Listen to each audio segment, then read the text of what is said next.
Hello everybody, welcome back to my channel. My name is Amoafwa. It was the first time here. First off, I kind of want to apologize for the lights in this video. I'm filming in the afternoon, so it's gonna be a little bit all over the place. So today's video, I wanted to do my take on no makeup, natural makeup, 5-minute makeup. This is what I do, and I kind of want to put in a little bit of life to my face, but I don't have the time or the patience to do my entire recreating a Hindash makeup tutorial routine. So I have some products here that I think are really fantastic for that look, especially on dark skin. Especially the tinted moisturizer I'm going to use. Nobody talks about this tinted moisturizer and more people need to. So now that we're really zoomed in, I'm going to start with moisturizer actually. This is the Kiehl's Ultra Facial Cream. I like this a lot because even though it's really hydrating, it's not oily at all. It doesn't leave any kind of like film on your skin. My skin is so dry. It's so strange though because my skin is also kind of acne prone. I don't know if acne prone is the right word for it, but I break out very easily. And when I break out, the dark spots take forever to go away. To start with a nice hydrated base. In my last video I showed you the Revlon Prime Plus, but I also used the Milk Hydro Grip Primer. So I just pump a little bit of this, actually a little bit this time, and I just rub it through my fingers and apply this onto my skin. So with this primer, even though I've used a good amount of it, I can't tell if it works because I feel like the most effective product in my routine, I'll show you. But because of that product, I can't tell if every other thing is actually long-lasting or if it's just that product making everything else look good. Next, I'm going to set my face with the Danessa Myricks Evolution Powder. My hero product. If you ever buy something off of my recommendation, please let it be this. It's the Charlotte Tilbury Airbrush Flawless Finish Setting Spray. This setting spray actually works, keeps your makeup in, especially if you apply it before you apply makeup. It makes everything last so well. And it also has a really nice airbrush finish to it. You can't go wrong buying this.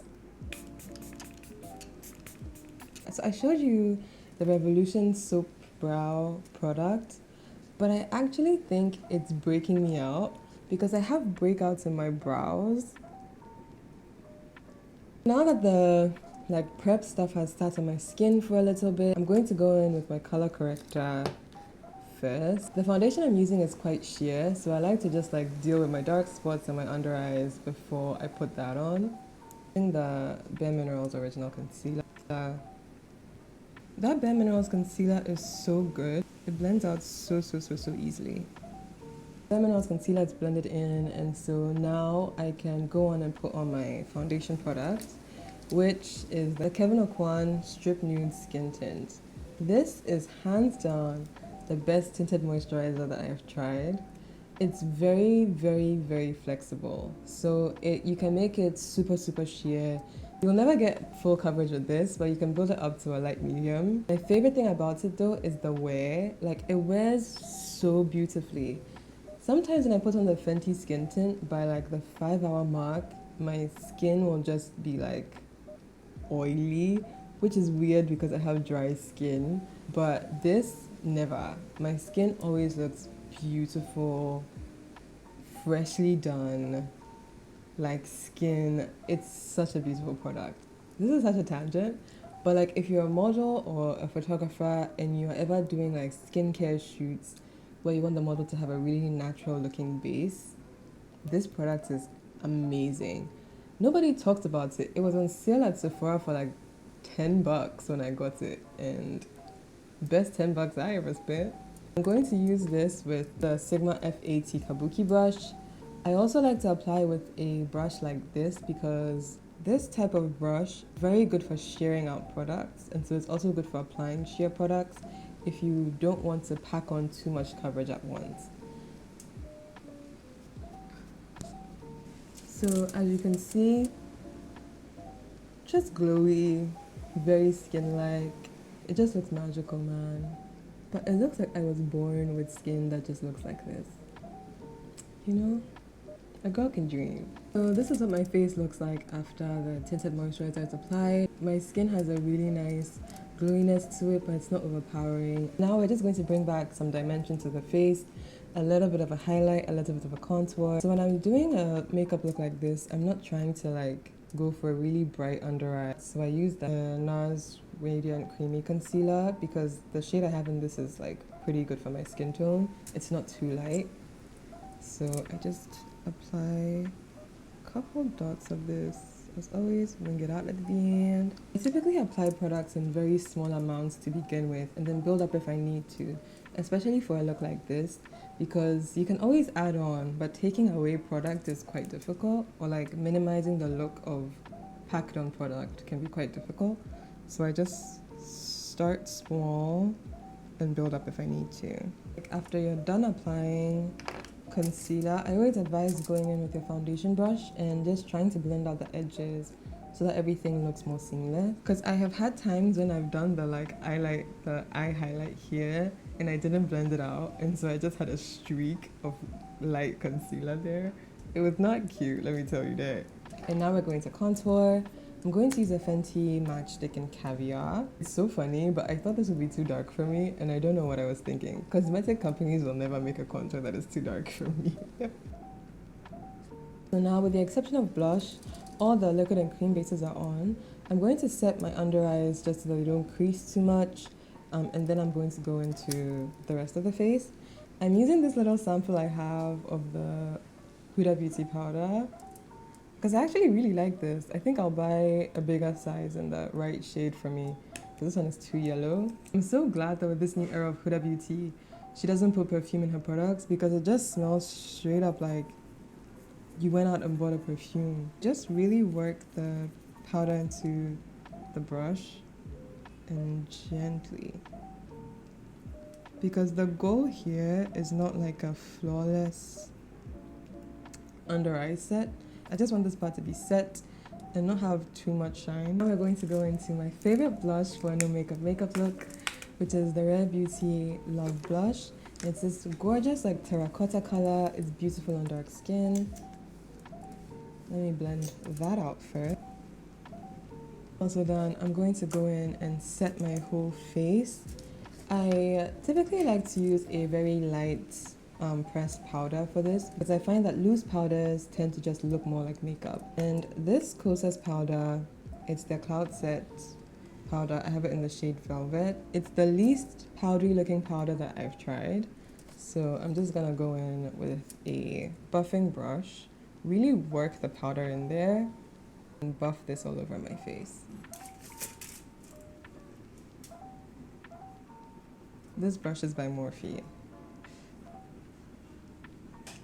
And so now my face is set, but my face doesn't look too matte. You can still get some of that glow coming through, and in like a half hour, it will look like I don't have powder on, and I like that effect when I'm going for a no makeup look. So yeah, that's what that looks like. I like to go in with a dark brown liner just to enhance my eye shape a little bit. So I'm just gonna do that. It's a cream gel liner. I got it from Camera Ready Cosmetics. I'm considering getting eyelash extensions. If any of you have tried them, can you let me know what your experience with that is? Because I'm thinking about it, but then I'm also like, do I want to have an extra thing to maintain?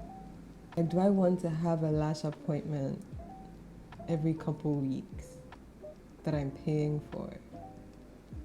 You know? I don't know. And also, like, the application takes like 3 hours.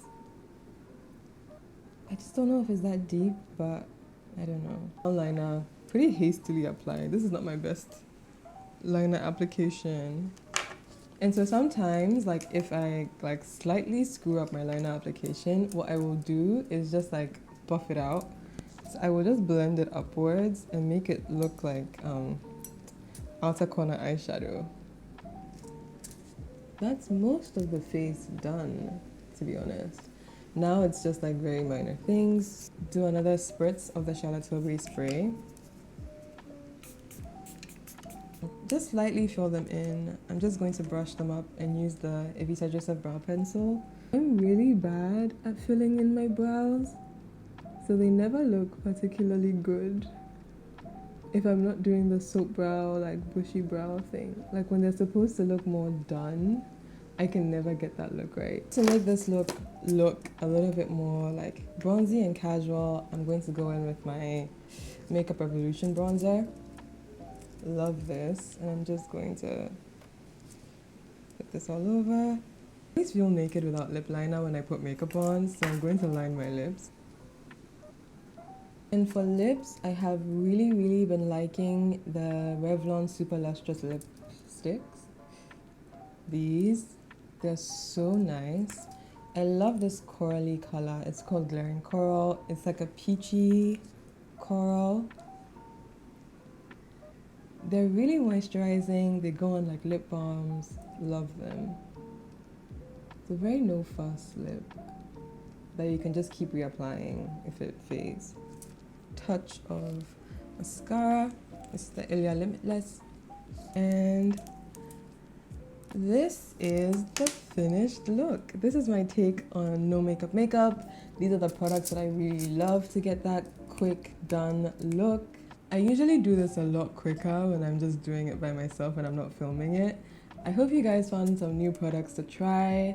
Please try out the Kevyn Aucoin Skin Tint. It's fantastic. Look at it. Need I say more? And if you like really light powders, the Kosas one is also really fire, low-key. And yeah, thank you guys so much for watching this video. I will be back with another one. I'm trying to film a room tour because a couple of you over on Instagram asked for it, so that should be the next video. And I will catch you guys in my next one. Bye.